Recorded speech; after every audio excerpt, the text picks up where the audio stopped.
The airport terminal buzzed with a soft shuffle of boots, wheels, and whispered itineraries. Morning sunlight slanted through tall windows, warming rows of tired faces. Officer Ben Hartley walked his K-9, Diesel, past Gate 7 like always, routine calm, nothing remarkable, until Diesel stopped, froze, locked eyes with a little girl in a faded pink jacket, then growled, low and guttural. The mother clutched the girl's hand tighter. Ben's pulse kicked up. Diesel never reacted like that, not without a reason. Ben Hartley had never seen Diesel behave like that. The Belgian Malinois was trained to react to narcotics, explosives, blood, sometimes human remains. But his body language now wasn't textbook. He wasn't alerting. He was afraid. The little girl didn't seem afraid at all. She stood still, brown eyes fixed on the dog, like she was waiting for something. Her small suitcase had a smiley face tag dangling from a zipper. The pink jacket was dirty at the hem. Her mother, if that's who she was watching Ben with a faint smile, but her fingers on the girl's shoulder were tense, white-knuckled. Diesel let out a whimper. Ben stood, placing a hand gently on his partner's flank. "Ma'am," he said carefully, "can I speak with you a second?" The woman gave a nod. "Is something wrong? You flying out today?" "Yes. Gate 7. Chicago. Can I see your tickets and ID?" The woman hesitated. It was brief, maybe half a second, but enough. She fumbled in her purse. Ben noticed the girl wasn't carrying any form of ID or boarding pass. Ben's radio crackled. "Hartley, you good?" He pressed the mic. "Stand by. I may need assistance." The woman handed over her ID. Janelle Monroe. The license was from Ohio, 3 states over. The tickets matched. "Your daughter?" Ben asked, eyes not leaving the woman's face. She nodded. "Emily, you have anything that belongs to her? Birth certificate? Custody documentation?" Her smile stiffened. "She's my daughter." Diesel backed up further, then barked, short, sharp, urgent. Something was off. Ben could feel it under his skin. "I'm going to need you to come with me," he said. "Excuse me," she replied, voice louder now, attracting attention. Ben signaled toward TSA support near the checkpoint. 2 officers began walking over. Janelle's hand shifted, not toward the child, toward her coat pocket. Ben's training kicked in. "Hands where I can see them." People turned. Gasps echoed from the benches. Diesel barked again, louder. The girl still didn't flinch. One of the TSA agents, Morrison, stepped in. "We got this, Ben." He kept his eyes locked on the mother. "Show me your hands," Ben repeated. Slowly, Janelle lifted them. No weapon, just trembling fingers. The girl whispered something under her breath. Diesel whimpered in response. Morrison moved in, speaking softly to the woman, guiding her away from crowds. Another officer gently coaxed the girl to follow, but Ben crouched down beside Diesel, still watching that little girl. "What did you smell, boy?" he murmured. "What's under her skin?" In the airport security office, Janelle sat in a metal chair, hands clenched, silent. The girl sat across the glass in a separate room, coloring absently with a broken red crayon on a torn pamphlet. Ben closed the door behind him. The head of TSA, Rivas, waited with folded arms. "You found anything?" Ben asked. Rivas shook his head. "Nothing illegal on her. No weapon. No drugs. Just off." "She's not the mother," Ben said. Diesel didn't alert to a substance. He reacted to the girl. Something about her set him off. "I've worked with that dog for 6 years. He doesn't panic." Rivas frowned. "She's not in the system. The kid, either. You want me to call social services?" Ben paused. "Not yet. Let me talk to her." He stepped into the room. The girl didn't look up. "Hi there. I'm Officer Ben. Mind if I sit?" She shrugged. He lowered into the chair. "What's your name?" "Emily." "You sure about that?" She looked up. "It's what she calls me." He tilted his head. "Who is she, really?" The girl paused, then shook her head. "Not my mom." Ben leaned forward. "Do you know where your real mom is?" The girl's voice cracked. She's under the stairs. Ben blinked. What stairs? In the red house. With the chickens. Back home. Where's home? She pointed vaguely. By the trees, where the road ends. She said we had to go to Chicago. But I don't want to go. I told her I don't like when it smells like that. Ben swallowed. Like what? The girl finally looked him in the eye. Like dead people. Ben stood in the hallway outside the interrogation room, pulse ticking in his throat. Morrison approached from the other end. We ran Monroe. She's got a record. 2 charges. Fraud and impersonation. Nothing violent. But get this. She worked as a traveling home nurse. Quit 4 months ago. Ben exhaled slowly. She's not even related to the girl, is she? Nope. No birth certificate. No adoption record. The girl doesn't exist in any database under the name Emily Monroe. Ben glanced back at the girl through the glass. She was now petting Diesel, who had laid his head in her lap. Get state troopers on the line. We need to track that red house. Chickens. End of a road. Woods. You think she's telling the truth? Ben's jaw tightened. I think a dead woman might be under some stairs.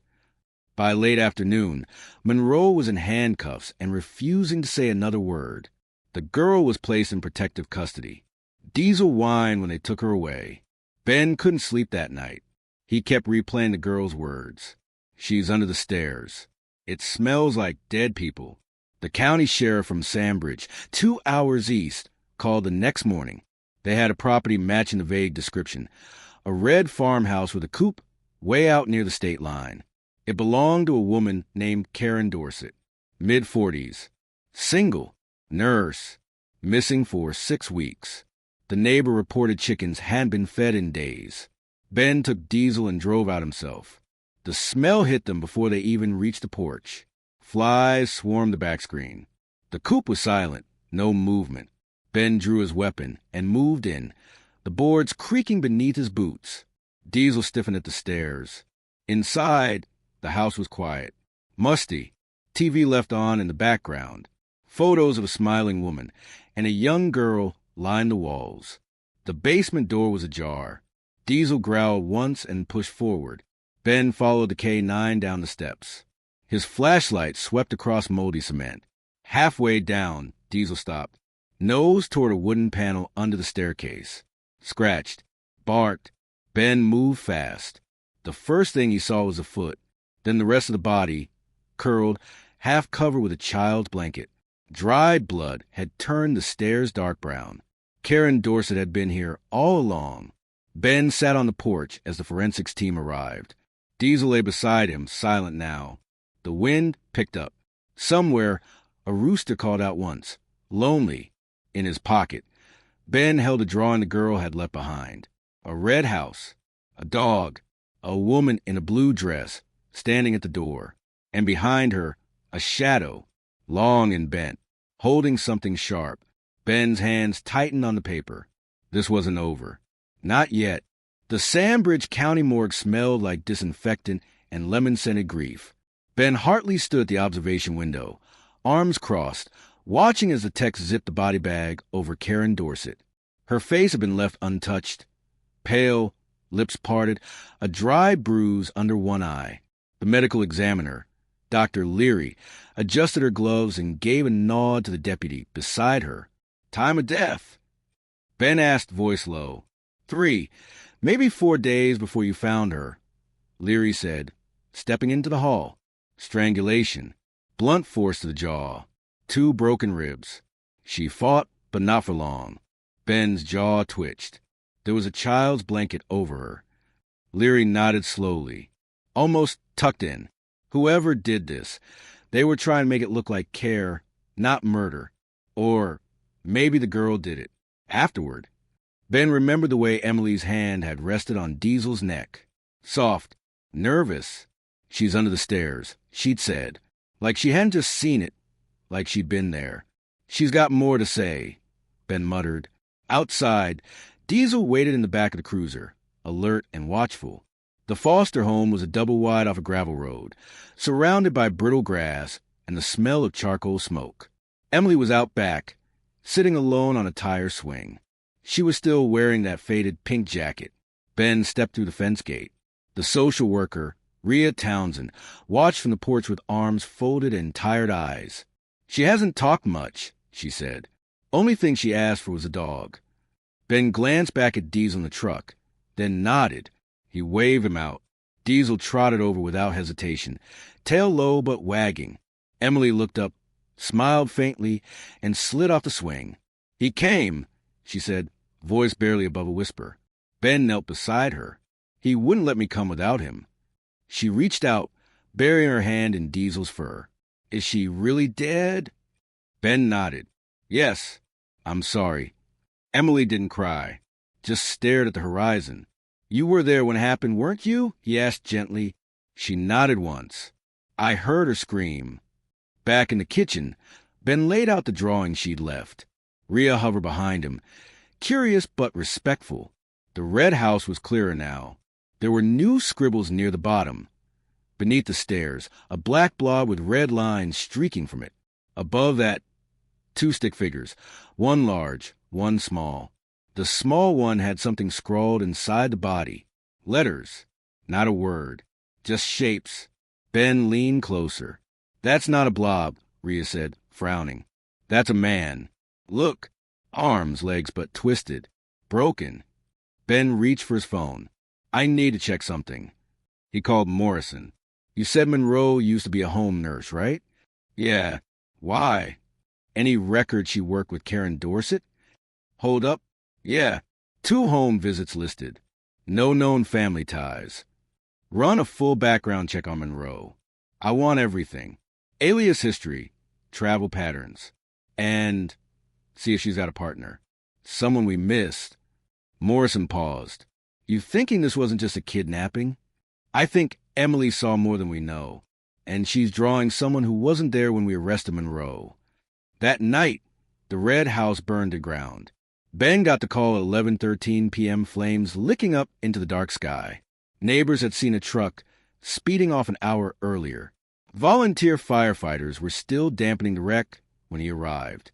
The smell of scorched wood clung to the air like bad memories. "Accelerant in the stairwell," the fire chief told him. Someone wanted to erase what was under there, but they were too late. The forensics had already collected DNA, hair samples, and fingerprints. Someone had panicked. Someone who knew they were next. Ben turned to Diesel. The dog growled toward the trees. Someone was still watching. Emily had nightmares. Rhea called Ben the next morning. She was screaming something about the gray man. Said he was in the basement, holding her hand, smiling. Ben drove straight there. Emily was drawing again, this time in red crayon on the back of a cereal box. A face. No eyes, just hollow circles. A mouth wide open. Long fingers. "I told her not to draw that kind of thing," Rhea whispered. "But she says it helps her remember." Ben knelt beside her. "Emily, can you tell me who the gray man is?" She shook her head. He said not to. "Did he live in the red house?" She nodded slowly. "He was waiting. She brought me to him." Ben's stomach dropped. She wasn't Karen. It was Monroe. Monroe hadn't just kidnapped Emily. She delivered her. Ben met Morrison outside the holding facility. Monroe was still refusing to speak, but they had pulled her burner phone from evidence. Morrison had decrypted it the night before. 2 numbers she kept calling, Morrison said. One was a disconnected landline in Missouri. The other, get this, registered to a man named Conrad Vellum, 46, former paramedic. No license anymore. Arrested once in '06 for unlawful restraint. Charges dropped. Where is he now? Rural property outside Bridle Ridge. 2 hours from a red house. Ben exhaled. "Tell me we have enough to bring him in." "Barely, but I got the sheriff to approve a knock and talk." Ben stared off into the hills. "He won't come quietly." The property was tucked between tall pine walls. A single-story house with green shutters and a rotting porch. A chicken wire fence surrounded the back, but the coop was long abandoned. Ben approached with Morrison and Deputy Clive. Diesel walked to the side, tense, tail straight. Ben knocked twice. Nothing. Then movement inside. A flicker of shadow through the curtains. "Mr. Vellum?" Ben called. Still nothing. Clive tried the door. Locked. Morrison checked the rear. Then Diesel stiffened, growled, charged left, toward the shed. Ben followed, drawing his weapon. The door to the shed creaked open an inch. Diesel barked. Ben stepped inside. The smell was instant. Bleach, mold, copper. Inside, a cot restraints, a child's shoe. A wall covered in newspaper clippings. Most were about missing children. One was about Karen Dorset. Another, Emily Monroe. But scrawled across the name in thick black marker were the words, "She's mine now." Ben's stomach turned. Behind the cot, a false wall, recently disturbed. A hammer and crowbar on the floor. Then a hand grabbed him from behind. Ben slammed his elbow back. A grunt. Diesel lunged. The man was tall, gaunt, gray hair clinging to a receding scalp. He screamed as Diesel latched onto his arm. Ben cuffed him to the floorboards. Vellum was crying. "She wasn't supposed to talk," he yelled. "She promised she wouldn't talk." Monroe cracked in the interrogation room after 32 minutes. "He wanted quiet ones," she muttered, eyes glassy. "Ones who had seen bad things. He said it made them easier to keep." "Why Emily?" Ben asked. "She was the perfect one. No school, no family. Karen kept her hidden. Said it was safer. I told her I could help. And I did. I freed her." Ben slammed the file closed. "She watched you murder her." "She didn't understand," Monroe whispered. "She'll forget." Ben stood slowly. "No, she won't." That night, he returned to the foster home one last time. Emily was watching cartoons. Diesel lay beside her. Ben sat down next to them. "They won't hurt you again," he said. "I know," she said, voice small. She leaned against him. Fingers still knotted in Diesel's fur. On the table was one more drawing. This time it was the three of them. A man, a dog, a girl. No red house. No shadows. Just trees. And sun. Rain fell soft and steady outside the courtroom windows, casting dim streaks down the glass like tears no one wanted to name. Inside, the overhead lights buzzed faintly. Ben Hartley sat 3 rows back, dressed in plain clothes, Diesel at his feet. Emily sat up front beside Rhea Townsend, feet swinging above the floor. She wore a yellow dress today, still too big on her, but brighter than any she'd worn before. Conrad Vellum didn't look at anyone when they brought him in. Shackled, face sunken, eyes dull. When the prosecutor played the shed footage, silent, cold, frame by frame, Emily turned away. Diesel pressed against her knee. Ben clenched his fists. He remembered that room, the twisted cot, the drawings, the fetid air. Emily never should have survived that, but she had, and she remembered everything. After the hearing, Ben stepped out into the rain. The sky over Sandbridge was heavy with storm. Diesel shook himself once and stood, eyes alert. Rhea caught up to them beneath the overhang. "She's been asking," she said. Ben turned. "About what?" "You." He nodded slowly. "That makes 2 of us." Rhea glanced toward the parking lot. Her new placement's been delayed. They're working on a trauma-trained foster. But there's red tape. She's not technically in the system yet. That complicates things. Ben looked down at Diesel, then back at the courthouse steps where Emily stood, staring up at the rain like it was new. Maybe not that complicated. The farmhouse Ben lived in sat 10 miles out, tucked behind rows of rustling pines and gravel drive. Diesel usually got to the porch first. That evening, Emily beat him. She dropped her small bag on the steps and spun once in the overgrown yard. "Is this where you and Diesel live?" "For now," Ben said. "Can I stay too?" Ben crouched down. "You want to?" She nodded, but just until the nightmares stop.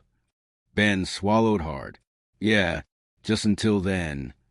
She leaned in and whispered, "I think Diesel makes him go away." 2 weeks passed. Emily drew pictures again, different ones.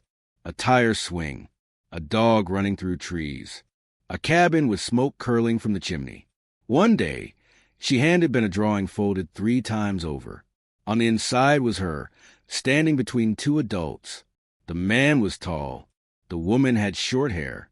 "They're my real parents," she said. Ben looked at her. "You remember them?" She nodded. "But I don't think they're alive." "Why not?" She shrugged. "Because they never came back for me." Ben wanted to tell her she was wrong, but he'd seen the truth in Vellum's shed. Morrison called one afternoon. "We got a hit," he said. "DNA from Emily's toothbrush. Matched to a missing persons report out of Colorado. Ethan and Paige Trenton. Disappeared 3 years ago with their daughter, Ava. The car was found near a reservoir. They assumed they all drowned." Ben's breath caught. "Ava Trenton," he whispered. "That's our girl." "You sure?" 100%. Ben sat down on the porch steps, staring into the tree line. He had a name now, a real one, and a dead family to go with it. Later that night, he told her gently. Her hand stayed folded in her lap. "So I'm not Emily?" "No," Ben said. "You're Ava."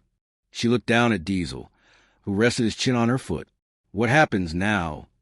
Ben looked at the stars. "You get to decide." The nightmares came back. Ben woke one night to find her standing at the foot of his bed, silent. "You okay?" he asked, sitting up. She nodded.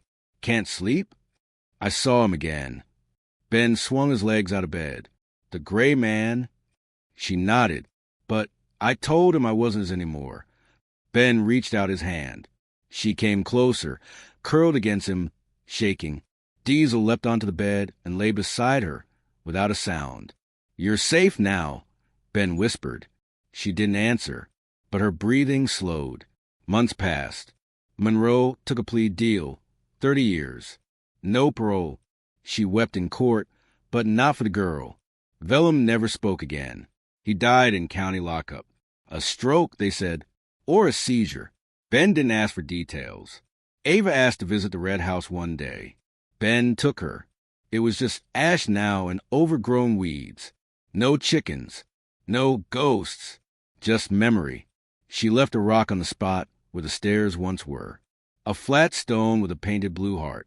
For the woman who tried. She said. Ben didn't ask what she meant. On a warm spring day, Ava and Diesel ran to the field behind the farmhouse. She laughed, for real this time, loud, unafraid. Ben watched from the porch, coffee in hand. Later, she came back with a stick in her fist and grass in her hair. "Can we stay here forever?" she asked. Ben smiled faintly. "We'll stay as long as you want." She reached up, wrapped her arms around his middle. "You smell safe," she said. His throat tightened. "You do too, kiddo." Diesel barked once, chasing a bird from the fence post. Ben looked out over the pines. For the first time in a long while, the world felt quiet. Not empty, just quiet, like it was finally letting them heal.